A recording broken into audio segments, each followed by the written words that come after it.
トビデオ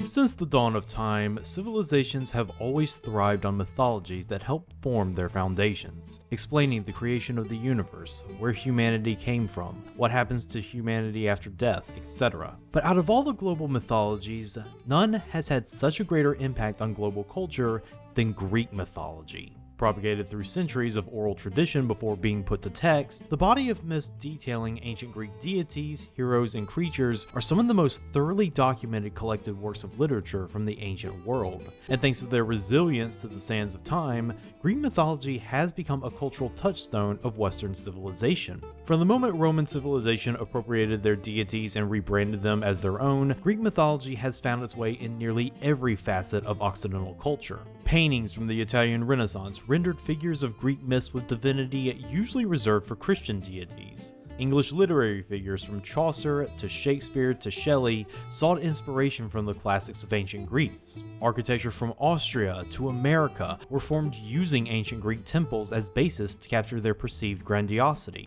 Even in modern times, ancient Greek culture permeates our cinema, our TV shows, and our video games. The influence of the Hellenic culture of old, of Zeus and his pantheon of gods, can all be felt everywhere in the culture. Well, Western culture, that is. Greek mythology only became a cultural touchstone through its impact on European culture. Outside of that sphere of influence, though, is a whole nother ballgame. Other non-Western civilizations have their own mythologies, their own stories to draw inspiration from. It's why Greek mythology never impacted the art of cultures such as China, India, or Mesoamerica, to name a few. And even in the off chance they do, it is from a Western lens. Aside from some very few exceptions, non-Western cultures have no direct connection to these myths, so they only have the idea that has been built up and transformed by other works throughout centuries to go off on. So if you were an artist in, say, I don't know, a country like Japan, you really wouldn't feel as much of a connection to Greek mythology compared to the mythology of your own country. That's the reason why Greek mythology in anime and manga is quite rare. Note that I said rare, not non-existent.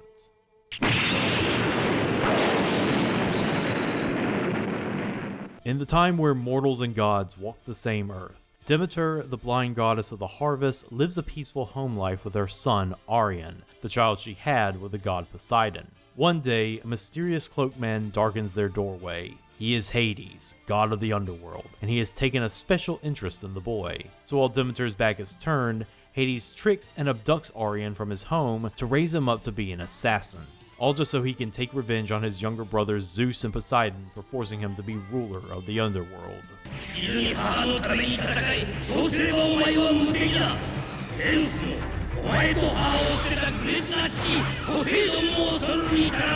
After years of serious training, Arion comes of age and leaves on his mission for Hades to carry out his vengeance, alongside his giant sidekick Guido. But after some walking, Arion ends up being taken prisoner by Zeus's army, led by Athena and her brother Ares. In between beatings to pump him for information, Arion becomes acquainted with a young mute servant girl who takes kindness on him named Resphina.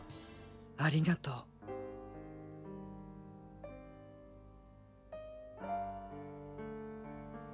もう痛くないよ。大丈夫だ。ありがとう。 Arion feels drawn to the mysterious girl, and it may soon dawn on him that she might be more important than his overall mission. He's just gotta figure out how. Arion better do it quick though, as he has competition in the dating pool in the form of the god of the sun / Olympian man whore, Apollo. He also seeks Resphina, partially to forcibly make her his bride, but also for more untapped purposes. Purposes that will lead to an all-out war between Olympians and mere mortals.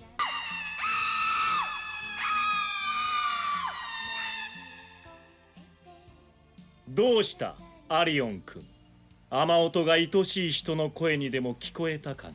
1986's Arion is yet another one of those retro anime titles that I feel is perfect for this show. A big budget animated spectacle straight out of the 80s that appears to have fallen between the cracks of the culture, with the added benefit of it being an original film written and directed by Yoshikazu Yasuhiko. That's right folks, we're coming back to Yaz.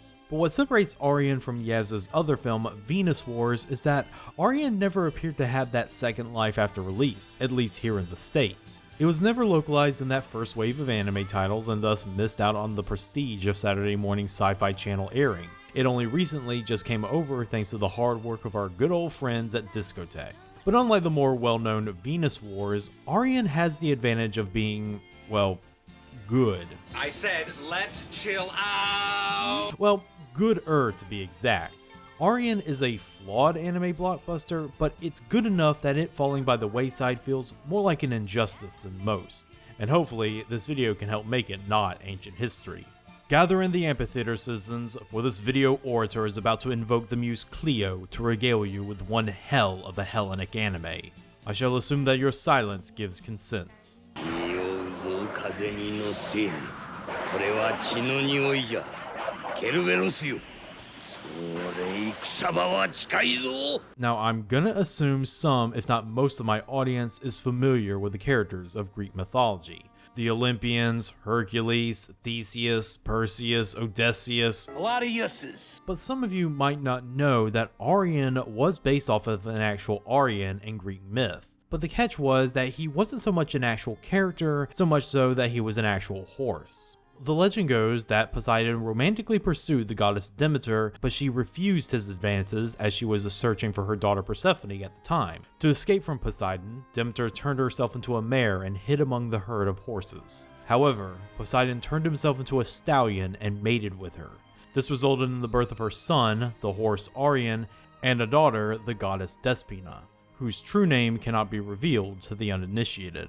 There was another Arion who was a human poet rescued from pirates by a dolphin, but the lore in the movie is clearly taking from the horse fucking story here. Arion's whole thing in Greek myth is that he is an immortal horse who also happens to be the fastest and strongest horse in all creation. Thus, he pops in and out of Greek myth all the time. He was Hercules' steed, he competed and finished first in the inaugural Nemean Games, and he rescued his master Adrastus from the Battle of Thebes. But, in spite of some surviving texts saying he was capable of speech, Arion was never a character, not much to build a story around years later. But that's the beauty of Greek mythology. It was writ long before the existence of copyright. Therefore, the myths are in public domain and can be rewritten. Fast forward a few millennia and we have Yoshikazu Yasuhiko. Yaz is just as important to the development of the legendary game changer of an anime, Mobile Suit Gundam, alongside series creator Yoshiyuki Tomino. He designed all the recognizable characters, was a key animator, and was the chief animation director for the entire series. During his time working on the Gundam series, he noticed that many of his colleagues were submitting pitches to the higher-ups for their own anime, and they were immediately going in the trash pile. Yaz had an idea for a potential anime at the time, but he figured that if he submitted the old-fashioned way, it would just get lost in the shuffle. But if he wrote and drew an original manga of it first, then the suits would have no choice but to give it more than a cursory glance. So in March 1979, Yaz published his first full-fledged manga, Arion, which would run in Monthly Comic Ryu to September 1984. A pretty bold thing to do, publishing of your first manga while you're in the middle of animating on and directing the first Gundam movie, your first proper directorial debut, but I totally emphasize with starting a new project amidst other more important ones. The gambit paid off. After the manga wrapped up, Ryu's publisher Tokuma Shoten wanted an Arion film, and they wanted it to be a big one. They saw the acclaim in box office movies like Nausicaa and Macross Do You Remember Love was bringing in on a release, and they wanted in. In fact, the manga itself was quite popular. People were drawn to its epic scope worthy of a Greek myth, as well as Yaz's subtle mastery of characters' body language. No surprise that he found fans in future fantasy mangaka like Kentaro Miura and Hiroaki Samura. So Shoten knew that, in spite of its niche genre of fantasy, there was an audience for this to become a movie. Yaz was just finishing up work on his original giant robot series, Giant Gord, when he heard the news. Like with every other project he was involved with, the animation studio in charge would be Sunrise. For Arion, Yaz held the position of chief director, chief animation director, character designer, and co-screenwriter. But to bring it all together, Yaz enlisted in sci-fi writer Chiaki Kawamata to help compose the original manga story into something more adaptable to film. While the story is roughly the same as it was in the manga plot-wise, Kawamata changed and cut some plot points as well as excised a few minor characters to make the story flow better in a film format. We'll talk more about the story shortly, but I do want to explore what I feel is the prime reason people should watch Arion. Its animation. This was a Sunrise joint from the 1980s, so of course it was going to have stellar animation, but Yaz and his team of animators really outdid themselves in making Arion feel like this massive story of legend via its visuals. Firstly, they went to great lengths to make this story feel authentically Greek. One of the first things Yad did in pre-production was take himself and some of the team on a trip to Greece and Turkey to study the natural layout of the setting. They were struck by how remote and open it all felt, but even then, there were still people living in those areas. That informed the art direction of Hidetoshi Kaneko. He drew the backdrops to emulate the setting of Greece to give this epic mythic tale a more down-to-earth feeling. Most of the environments are rocky outcroppings, craggy mountains, and open badlands, places where their safety and beauty are only informed by having one or two patches of grass around them. Even the hallowed halls of Mount Olympus feel more like a desolate fortress with the architecture chiseled into the mountains. No clouds and white columns here, no siree Bob. They also wanted to nail down the authenticity in the costuming.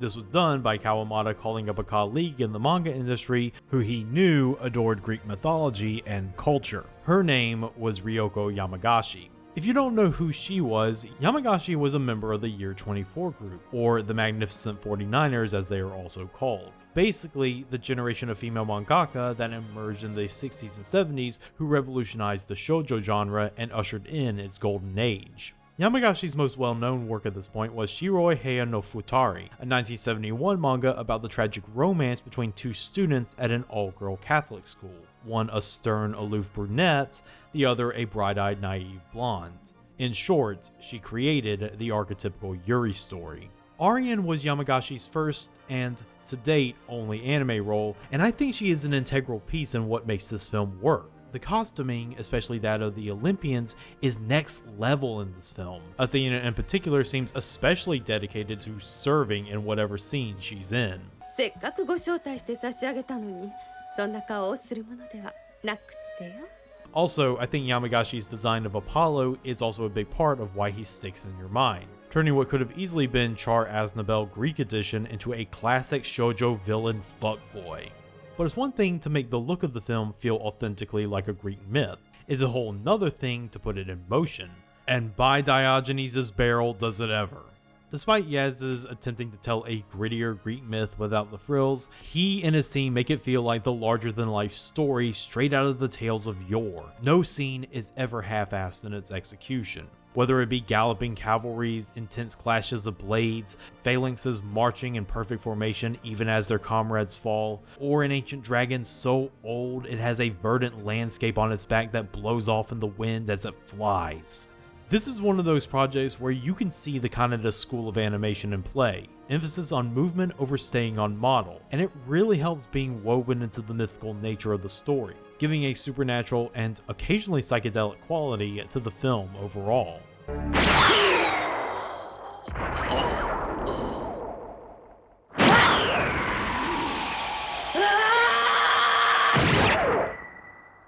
Key animators of note include Akihiro Kaneyama, who gives the precise amount of weight and speed to his character acting that you can feel their action through the screen, such as this scene where Athena is whipping Resfina out of anger and jealousy. You can see similar acting with Yoshinobu Inano's animating of Resfina, not just the smears in her bringing down the axe to free Arion, but him conveying the layers of her emotions, which is necessary due to her muteness. But if there's an animator that I can safely call the MVP of Arion, it's Sachiko Kamimura. She is responsible for the majority of the big climactic set pieces in this film, particularly the battle between Athena and Poseidon's armies. So many moving parts are at play here. Spears clashing, mermen dragging soldiers into the sea, Poseidon himself cutting vast swaths of the army in the middle of the battlefield. So much planning and work had to go into this one scene. To think about it, it seems like almost a Herculean task in and of itself.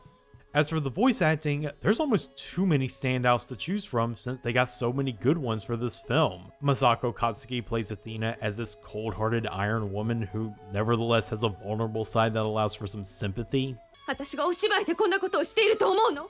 心にもなく男に媚びを売るようなそんな女だと。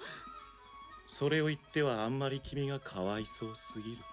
And you also have the comic relief sidekick Seneca, played by future King of the Pirates Mayumi Tanaka. ちくしょう！さあどうにでもしやがれ！なんでお情けかい？ふん、よしてくれ。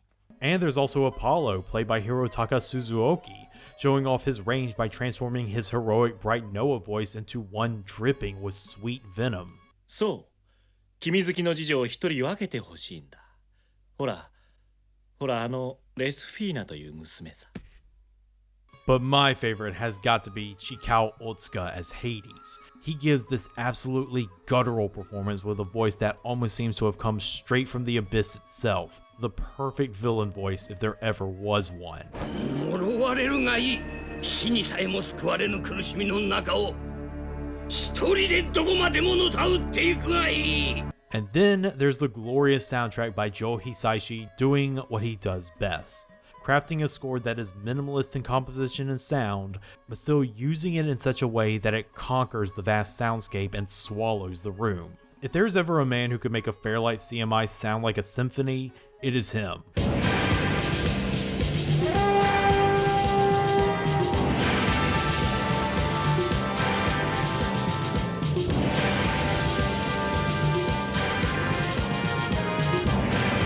I don't know for certain how many stories in Greek mythology Yaz read and researched when writing the original Arion, but it's clear that he read enough to understand those stories on a much deeper level than the average layperson. Arion has a lot of the characteristics of an epic heroic story according to Aristotle. Supernatural forces, a grand scope, and a protagonist that has qualities that make them stand out from a normal person who performs heroic and courageous deeds. Arion is an epic tale, but an epic tale of what? Not of the founding of some nation or a historically important event, but an epic tale about humanity. Before he became an animator, Yaz was heavily involved in Japan's New Left movement of the 60s and 70s and partook in regular Marxist activism. And while he did leave that life behind him, I guarantee you that Arion is proof that he still maintains some of those beliefs. In the macro scale, Arion is a story about humanity rising up and overthrowing the oppressive Olympian gods that control their lives. The Olympians were always flawed individuals in their original myths, driven by lust, jealousy, and greed almost like any other human being, the only difference being that they controlled the weather and the harvest. This is carried on in Arion. The Greek gods, or titans as they are called, are not just portrayed as flawed, but as an arrogant ruling class who just see the humans that serve them as resources that they have to spend to meet their long-term goals. They are all power-hungry royals who are fighting among themselves to claim what little power they actually hold. Hades, obviously, is this unfettered schemer willing to trick a young boy to take him away from his mother just so he can mold him into an assassin. Athena is this cold-hearted general who's driven by petty jealousy, all just because her fey older brother isn't turned on by her being a girl boss. 臭いな。血の匂いだな、多分。君の体に染みついているんだろう。ちょっとばかり香を焚いたぐらいではどうしようもない。 And, most unflattering, Zeus is not seen as this all-powerful god king, but as this paranoid old man who is desperately clutching to his remaining power like a child would a toy. 先住民どもの先頭に立ってどうしたらよいのか大母神ガイアよ教えよ Even Poseidon, who is initially portrayed as one of the more heroic Olympians, is ultimately revealed to be nothing more than a rapacious conqueror. An attitude that, as we learn about Arion's true lineage, extends to his views on consent. 欲しいものはこの手で掴み取るしかないからな What's more is that none of the gods are shown in a divine light. We only know that they are gods simply because they dress nicer than everybody else, the only exception being Gaia, the true power behind Zeus's throne, and even then it's later revealed to be nothing more than a crafty illusion. And the true victims in all of this is humanity, caught up in the petty squabbles of Olympians, forced to do their bidding in a matchup to decide who will rule over them next, until Arion emerges. Cloaked in mostly simple clothes with only a divinely sharp sword at his side, he is initially just another mere puppet in the gods' power struggle. But once he realizes a cause of his own to fight for beyond just serving a god, that is when he becomes the true avatar of humanity.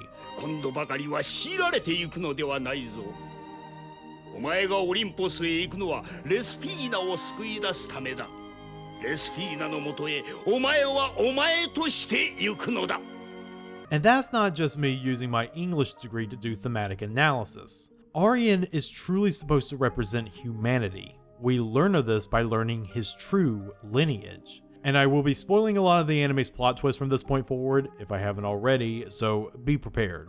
So halfway through the film, after Arion slays Ares, Hades, and Poseidon after Hades manipulates him from beyond the grave, Arion is hiding out in the cave consumed by guilt for the crime of kinslaying. That is, until a mysterious man in a black lion mask comes to him and says that if he wants to break the cycle of being continually used and tricked by the gods, he should go see the Hermit King Lycaon for answers. 強いられ欺かれつつも人は生きていき誠の己になっていくならばこそ強くなれアリオンもっともっと強くなれ After getting past the dragon and his owner, a teenage bandit who goes by the name Hercules, Arion has an audience with Lycaon. After a fight with one of the Furies that Zeus sends after them, Arion soon learns that he and Resphina are in fact siblings, but at the same time, he is not the son of Poseidon. A little while later, Arion meets with a man called Ethos who tells him that his true father was Prometheus, the god of fire who created humanity and was punished by the Olympians for giving them the gift of fire. Arion may be of divine lineage, but he is the true successor of the Olympian who gave the world humanity. Therefore, it is why he is the one who can lead humanity to fight against the remaining Olympians and claim the world for themselves, a world where they are no longer playthings for the gods. と一緒に行こうと思う人はついてきてくれ。僕は拒まない。その人たちと僕は戦う。It's a great Marxist take on Greek myth, humanity taking their rightful place as rulers for themselves instead of just servants to the gods. Now, if only Arion himself was a more interesting character. I know it's kind of the point of the narrative, but Arion spends so much of this film with little to no agency. It's hard to kind of get behind him when so much of the movie has him either get captured by someone or have someone point him in the right direction of the next part of the story. And even in the moment where he resolves to lead an army to take up arms against the gods, he almost has to be pushed into it. And really, him leading humanity against the gods is just kind of a means to an end to rescue his sister, who we later learn kind of didn't need rescuing since her divine lineage makes her even more powerful than Arion. Really? Do you hear that? I feel that. Because Arion isn't that interesting a protagonist, I don't feel the relationship between him and Resphina gets the spark that it needs. Also, that sibling relationship is played a lot more romantic than you would think, but hey, it's ancient Greece. Incest isn't even spicy in that period. But what I think really keeps Arion the film from reaching true greatness is its structure. Yeah, a 5-volume work crammed into a 2-hour film has awkward pacing. Shocker. The first half, where Arion is moving between the armies of Athena and Poseidon as both a prisoner and a soldier, had my attention because it always felt like the plot was constantly in motion, and the awesome fight scenes that it was packed to the gills with also helped. But once it gets to the second act, where Arion is basically going to 2 different old men who bog him down with lore and exposition, it was kinda losing me. Dress it up with as much trippy dreamscape imagery as you would like, Yaz, it still feels like a slog. It rights the ship just in time for the final act, but even then, there's like a ship of thieves worth of plot twists piling up on each other, even ones that don't really add anything to the story. If you want to know what the point of giving comic relief Seneca a Dororo twist was, well, I'm sorry, but it's all Greek to me. In spite of these problems, however, I think the film Arion comes together into a satisfying conclusion thematically. The final battle between Arion and Apollo isn't a clash of blades, but rather a clash of minds. Apollo, the last opposing Olympian, allowing himself to leave the realm of the mortals, but only if Arion can prove to him that humanity does not need the gods. 汚れに向かう心をどうやって律すると思う？人は自分たちとは違う優れた美しいものとしての精神の支配者が必要なのさ。思い上がりだ。それはあなたの。お酒！ It's such a smart way to end this epic tale, banishing the gods and having humanity rise to meet a new day. And learning all of this, it really makes it such a shame that, during the making of this film, Yaz was going through some massive creative burnouts. In my research, I discovered an interview that Yaz did for Animage back in 2015. In it, he detailed a lot of his feelings regarding his post-Gundam work, and a lot of them were not positive. He was unsatisfied with the work he was putting out and felt like he couldn't measure up to movies like Nausicaa and Do You Remember Love. Arion in particular seemed to break something in him. Not only was he bitter that publications like Animage weren't hyping it like they would more otaku-friendly fare, but he seemed like he only did the work out of obligation. It's partially the reason why Arion was the last film he ever did key animation for, and why he left the anime industry after he did his final film, Venus Wars. I thought about quitting animation after Gorg, but I couldn't figure out how to resign. I made Arion in a half-dead state. Maybe I was flailing around when I decided to make Venus Wars. Even if I received funding just to make one more and be done with it all. I didn't know how far I should go on, but I was fully aware that in my current state I couldn't. If someone had asked me what I wanted to do, I would have said that there was nothing I wanted to do for myself. It was a time of stagnation for me. Meanwhile, the rest of the world was in a bubble era. It's a real pity that Yaz feels this way about Arion because I think it might be one of his better works. Sure, Arion has pacing problems, an overstuffed narrative, and a protagonist that's as bad as interesting as an understuffed Euro that fully keeps it from rising to the occasion and entering the pantheon of universal anime film classics. But its stellar animation and heroic presentation, on top of pulling off a pretty unique take on established Hellenic lore and culture, pushes Arion into being a worthy recommendation. And let this video be proof that the idea of a pure sword and sandal anime isn't as mythical as one would assume.